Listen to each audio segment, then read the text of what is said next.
All right, let's go over here, man. Ladies and gentlemen, taxi.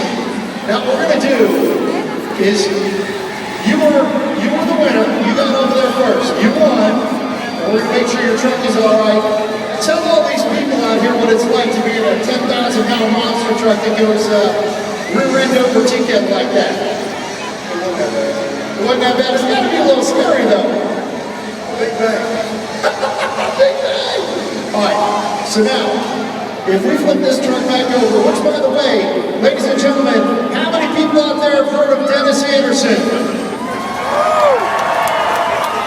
That truck right there was designed and built in the Dennis Anderson race shop, the legendary Little Bit of the Grave Digger, right there in Wappington. How long did it take to build that truck, Maxie? 3 months. 3 months. All right, now we're going to let you walk over there. Walk on over, check it out.